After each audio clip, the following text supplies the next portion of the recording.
Hello students, अब हमें zero order के लिए हाफ़ लाइफ निकालनी है। हम कैसे निकालते हैं? हाफ़ लाइफ के लिए हम क्या करेंगे, जब हम t0 टाइम पर हमारा जो कंसंट्रेशन थी, सांद्रता थी, वो क्या थी? C0 थी। तो जब वो हम टाइम कम हो जाएगा कंसंट्रेशन के रेस्पेक्ट में, टाइम हाफ़ हो जाएगा, तो C0 की वैल्यू भी क्या हो जाएगी? हाफ़ हो जाएगी।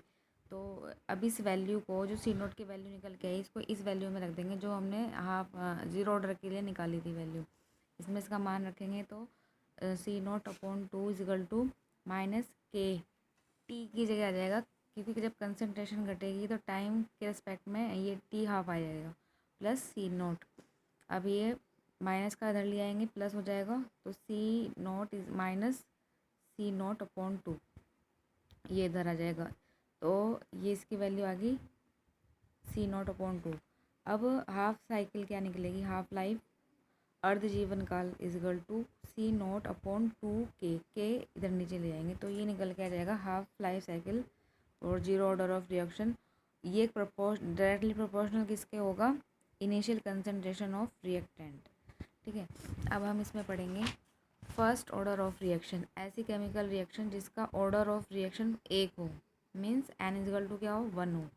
इसमें हमें देखना है कि ए से हमारा ए बी प्रोडक्ट में कन्वर्ट हो रहा है, यानी कि यहाँ पे टाइम क्या था? 0, तो वो बी कितना बना? 0, क्योंकि तब तक प्रोडक्ट बनना स्टार्ट नहीं हुआ था। अब जब टी टाइम लिया हमने, तो उसमें क्या हुआ? सी टी की वैल्यू क्या आ गई?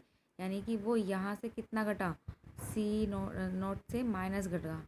अगर इसको ए भी ले सकते हैं, तो आपकी बुक में ए दिया हुआ है, ए भी ले सकते हैं। तो C0 माइनस ए, यहाँ पे हो जाएगा ए माइनस एक्स। और बी टी कितना हुआ? बी टी हमारा एक्स घटा, एक्ट विघटित हुआ। तो जब डिफ्रेंशिएट करेंगे इसका कंसंट्रेशन के रेस्पेक्ट में या रिएक्टेंट के रेस्पेक्ट में, तो हम इसको ऐसे लिखते हैं, रेट इजगल टू माइनस, क्योंकि रिएक्टेंट की बात कर रहे हैं, डी डिफ्रेंशिएट कर रहे हैं तो डी लगा रहे हैं। डिफ्रेंशिएट का मतलब इसको डी के रेस्पेक्ट में लिखेंगे, DC/dt। ये तो हमने कंसंट्रेशन के थ्रू दिखाया है, किसकी? रिएक्टेंट की दिखा रहे हैं, तभी समझ जाना चाहिए कि माइनस का साइन लगाया तो रिएक्टेंट की है। और ये ए लिख रहे हैं, यानी कि हमारा रिएक्टेंट है ये भी। ये क्या है? कंसंट्रेशन किसकी? रिएक्टेंट की। अब इसमें हम दिखाएंगे rate law according to order of reaction. ठीक है, तो हम ये दिखाएंगे रेट लॉ कैसे दिखाते हैं। रेट लॉ का मतलब है कि R इजगल टू के और C1, क्योंकि ऑर्डर ऑफ रिएक्शन हमारी क्या है? 1 है, तो हम ऐसे भी लिख सकते हैं यहाँ पे A1। अब इनका हम क्या करेंगे? माइनस DC/dt इजगल टू के, ये भी लिख सकते हैं। इनका क्या करेंगे? इंटीग्रेशन करेंगे, DC/C, और यहाँ पे आ जाएगा माइनस के dt।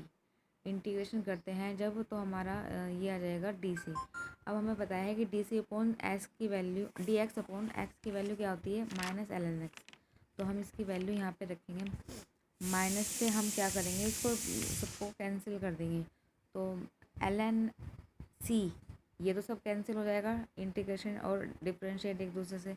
तो ln c बचा यहाँ पे, और C0 CT/ ये C0।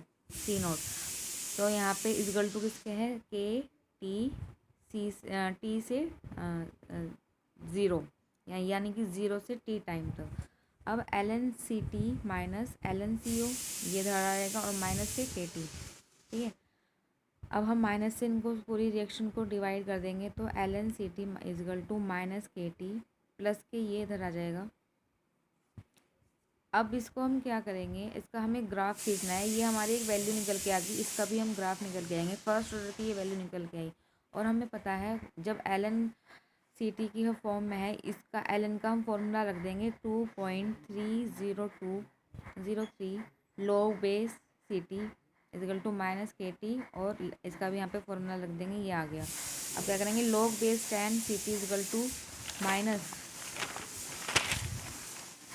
K/2.303T प्लस, इसका मान रख देंगे हम log बेस 10 का, log बेस 10 CO।